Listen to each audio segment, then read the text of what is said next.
Hello everyone, welcome to my channel. So ఈరోజు topic వచ్చేసి TG law CET and PG CET 2025కి సంబంధించిన notification వచ్చింది. ఆ విషయం మనకు తెలుసు. అయితే ఇప్పుడు మేజర్గా ఉన్నటువంటి సమస్య ఏంటంటే సిలబస్ ఏంటి, క్వాలిఫైయింగ్ మార్క్స్ ఏంటి, ఎన్ని మార్క్స్ రావాలి అనేది మేజర్గా ఉన్నటువంటి సమస్య అన్నమాట. ఎందుకనంటే లాస్ట్ ఇయర్తో కంపేర్ చేస్తే ఇయర్ 3 times అనేది అప్లికేషన్స్ అనేది ఎక్కువ రావడం జరిగింది. అంటే లా ప్రొఫెషన్కి ఎక్కువ ప్రిఫరెన్స్ అనేది ఇవ్వడం జరుగుతుంది అనమాట. హెవీ కాంపిటీషన్ అయిపోయింది. ఇప్పుడు ఒక్క సీటు కోసం దాదాపు 10 నుంచి 15 మంది పోటీ పడుతున్నారు.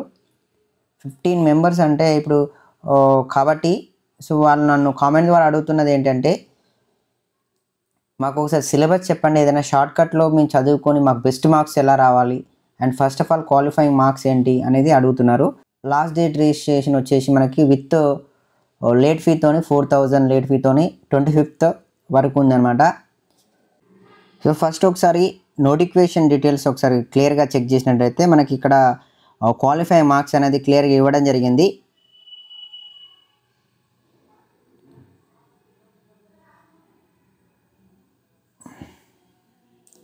క్వాలిఫైయింగ్ మార్క్స్ ఒకసారి చూడొచ్చు ఇక్కడ. సో ఎగ్జామ్ వచ్చేసి కంప్యూటర్ బేస్డ్, మనకు టోటల్ 120 మార్క్స్ ఉంటుందన్నమాట. సో మనం ఇక్కడ ఒకసారి చూడొచ్చు. OC and BC general candidates ఎవరైతే ఉన్నారో వాళ్ళకి అట్లీస్ట్ 35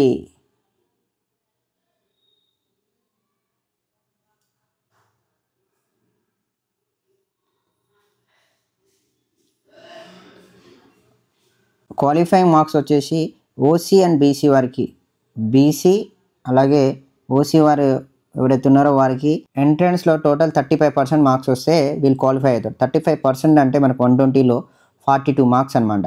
సో 42 మార్క్స్ ఎవరైతే గెటిన్ అవుతారో వాళ్ళకి ఛాన్స్ అనేది ఉంది. ఇది క్వాలిఫై అయితే జస్ట్ క్వాలిఫైయింగ్ మార్క్స్ అనమాట ఇవి. అలాగే ఎవరైతే ఎస్సీ ఎస్టీ వాళ్ళు ఉన్నారో ఎస్సీ అండ్ ఎస్టీ వారికి ఎలాంటి క్వాలిఫై మార్క్స్ ఏం లేవు. No minimum qualify percentage of the marks for prescribed. వాళ్ళకి ఎస్సీ ఎస్టీ వాళ్ళకి ఎన్ని మార్క్స్ వచ్చినా కూడా వాళ్ళకి ఎంతో కొంత ర్యాంక్ అనేది వస్తుంది. అదే బీసీ వాళ్ళకి మాత్రం 42 మార్క్స్ అనేది వస్తే అక్కడి నుంచి ర్యాంకింగ్ స్టార్ట్ అవుతుంది. కానీ ఇవి బెస్ట్ మార్క్స్ అయితే అసలు కాదు ఇప్పుడున్నటువంటి కాంపిటీషన్లో. మరి బెస్ట్ మార్క్స్ ఏంటి, ఒకసారి సిలబస్ గురించి ఏంటనేది చూద్దాం. ఇప్పుడు ఒకసారి సిలబస్ అనేది చూసుకున్నట్లయితే ఐదర్ 5YDC కావచ్చు, లేదు అంటే 3YDC కావచ్చు. సేమ్ సిలబస్ ఉంటుంది. 5YDC అయినా అండ్ 3YDC అయినా సరే. సో ఇక్కడ చూడొచ్చు మనకి టోటల్ 120 మార్క్స్ అండ్ 90 minutes అనే టైం ఉంటుంది 120 మార్క్స్కి. సో ఇక్కడ టోటల్గా మనకు 3 partsగా అనేది ఇవ్వడం జరిగింది. 3 partsగా ఇవ్వడం జరుగుతుంది. అందులో పార్ట్ ఏ వచ్చేసి మనకి పార్ట్ ఏలో మనకి general knowledge and mental ability నుంచి మనకు 30 questions అనేది రావడం జరుగుతుంది. So each question carries 1 mark. Negative marking అనేది లేదు, ఎలాంటి నెగిటివ్ మార్క్ లేదనమాట. సో 30కి 30 మార్క్స్ రావాలి. ఫస్ట్ పార్ట్ ఏలో general knowledge and mental ability. So మనకు తెలుసు జనరల్ నాలెడ్జ్ ఈ డే టు డే పేపర్లో ఏదైతే అప్డేట్స్ ఉన్నాయో వాటిలో నుంచి బేసిక్గా అడగడం జరుగుతుంది. అండ్ మెంటల్ ఎబిలిటీ సంబంధించి ఎప్పుడు అన్ని కాంపిటేటివ్ ఎగ్జామ్లు అయితే ఏ విధంగా అడుగుతున్నారో ఆ విధంగానే ఆ క్వశ్చన్స్ అడిగే ఛాన్స్ ఉందన్నమాట. So next part B. So part బిలో మనకు వచ్చేసి కరెంట్ అఫైర్స్. సో పార్ట్ బిలో అగైన్ కరెంట్ అఫైర్స్ నుంచి కూడా మనకు 30 questions రావడం జరుగుతుంది. 30 questions, ఈచ్ క్వశ్చన్ క్యారీస్ మనకు 30 మార్క్స్ అనమాట. సో కరెంట్ అఫైర్స్ కూడా ఈ రీసెంట్గా జరుగుతున్న వాటి గురించే ఉంటుంది. లేటెస్ట్గా ఏదైతే ఉందో అది ఒక్కటి మైండ్లో పెట్టుకోండి. లేటెస్ట్గా జరిగే అప్డేట్స్ గురించి మాత్రమే అడుగుతూ ఉంటారనమాట. ఈ 1 year లోపల జరిగేటివే ఫ్రెష్గా. అండ్ నెక్స్ట్ మోస్ట్ ఎక్కువ మన మార్క్స్ గెటిన్ అయ్యేది ఏదైతే ఉందంటే పార్ట్ సిలోనే మనల్ని మార్క్స్ ఎక్కువ గెటిన్ చేసుకోవచ్చు. ఏంటంటే aptitude for the study of law, అంటే కాన్స్టిట్యూషన్ లా గురించి బేసిక్స్ క్వశ్చన్. మన కాన్స్టిట్యూషనల్ లా గురించి మనకి ఇక్కడ కొంచెం మినిమం బేసిక్ ఐడియా ఉంటే ఇక్కడ మార్క్స్ అనేది గెటిన్ అవ్వచ్చు. ఇక్కడ 60 questions ఉంటాయి. 60 questions is carry 60 marks.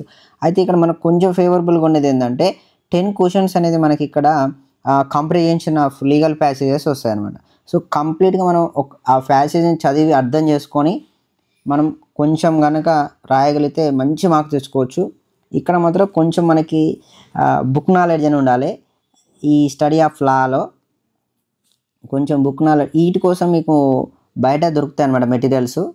So మీరు ఆ మెటీరియల్స్ని ఫాలో అయిపోతే ఈజీగా మనం మార్క్స్ తెచ్చుకోవచ్చు. ఇది ఐదర్ 5 word ఈసీ అయినా same pattern and 3 word EC అయినా అదే.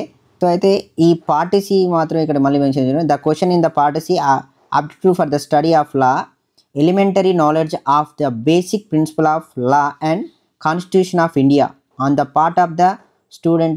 సో ఇక్కడ మెన్షన్ చేశాడు క్లియర్గా. మనకు ఈ పార్ట్ సి అనేది మేజర్గా ఉంటుంది కాబట్టి ఇక్కడ బేసిక్ ప్రిన్సిపల్స్ ఆఫ్ ది లాకి సంబంధించిన కొన్ని బేసిక్ ప్రిన్సిపల్ తెలిసి ఉండాలి. అలాగే కాన్స్టిట్యూషన్ ఆఫ్ ది ఇండియా గురించి అంటే ఆర్టికల్స్ గురించి ఇక్కడ మనల్ని అడుగుతూ ఉంటారు. ఇక్కడ ఆర్టికల్స్ అమెండ్మెంట్ గురించి అడిగే ఛాన్స్ ఉంది.